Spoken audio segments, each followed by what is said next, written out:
hello गाते को सनाम को सगुन जोहार मसीदा ऑफिशियल यूट्यूब चैनल रे आपे सनाम को सगुन दाराम तबे गाते को तेलाबन तेज नवा वीडियो रे अब दो आरहों बन गलमरा मिट्टन योजना जहाँ दो झारखंड मुख्यमंत्री मैया सम्मान योजना नवा बखरते देन तीन बन गलमरा जे मैया सम्मान योजना रे तीन किस्त को किस्त को नाम के तबना और रस्क रे मेना को से दुख रे मेना को नवा को बन गलमरा आदो गाते को निया को दिन रे आपे चिलका मेना पे आसो कनाई ठाकुर जी दया दुलर ते मजार नपाय गे हेना पे और इंगो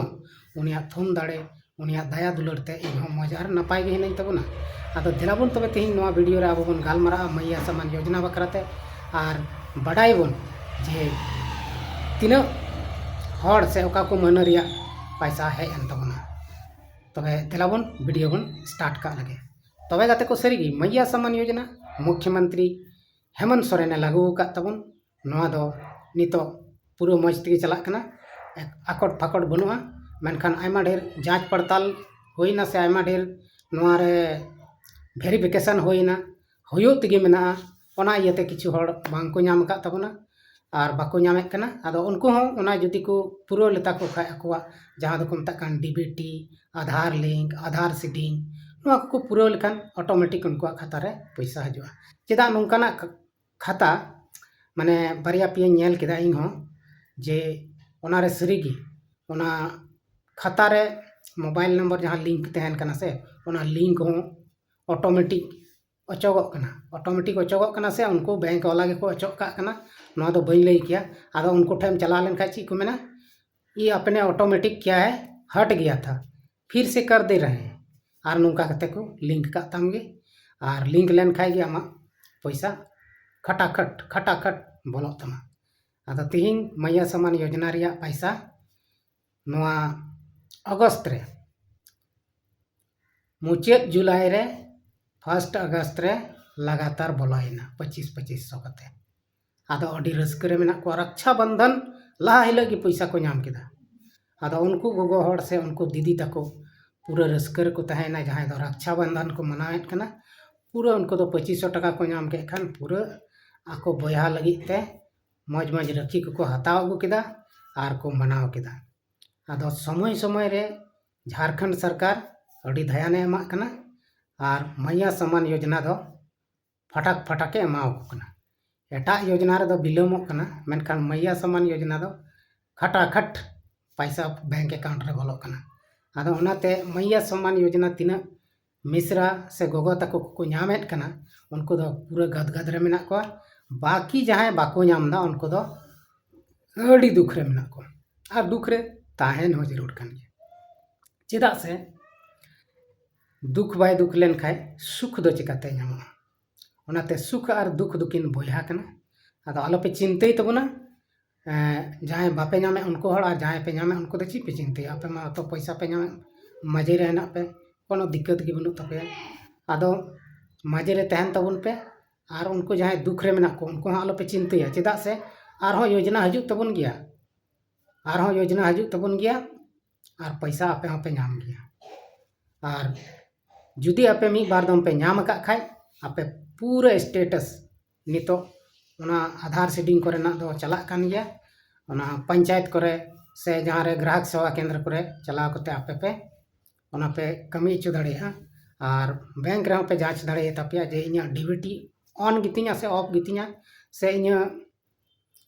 आधार लिंक मेना से बांग मोबाइल नंबर लिंक मेना से बांग नोआ को जांच तबन पे खटी के पैसा पे नामा नो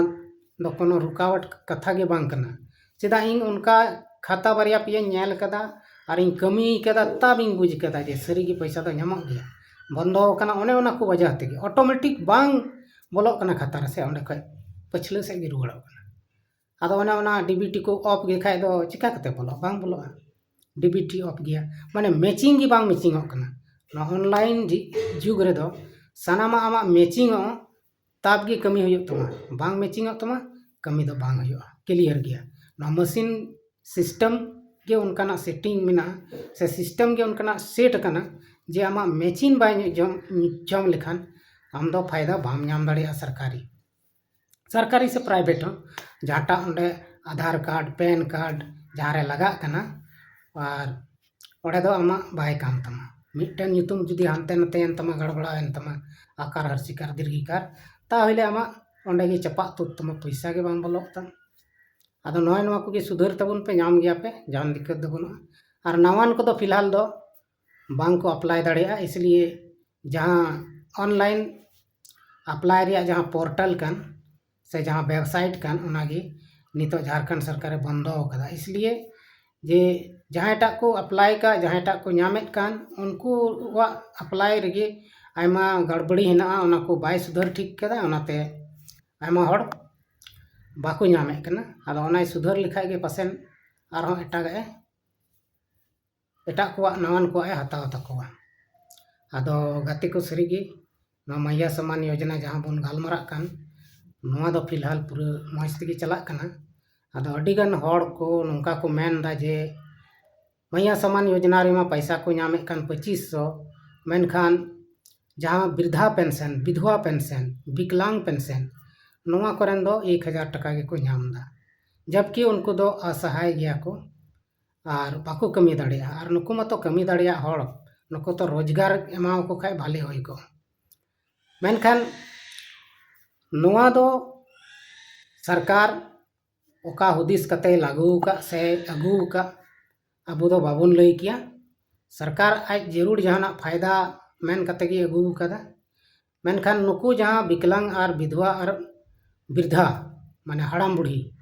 नुकू को पसेन दई बढ़ा तको गया ना पैसा दो आदो फिलहाल दो नामदा कम गे नवा दो एंते लहा खय और नुकू दो नुकुआ दो पसे केंद्र सरकार एमोग कना केंद्र खय झारखंड सरकार दो बाय एमोग कना पसे केंद्र सरकार एमोग कना ओनाते नुकू दो लाहा खन गे नुकू दो 1000 टका पास कान को 1000 टका को नामदा और झारखंड सरकार हो जुदी 1500 एमा का उनको 2500 बना तको ना आदो नुआ विभाग थोड़ा अलग गया पसे नुआ इन आमदाज तेसे इन अनुमान तीन मेनदा नुआ वृद्धा पेंशन विधवा पेंशन विकलांग पेंशन नुआ अलग गया और नुआटा मैया सम्मान योजना नुआ अलग गया चेदा नुआ दो पूरा पूरी झारखंड सरकार नुआ दो चलावेट कना नुआ दो और नवाटा दो केंद्र सरकार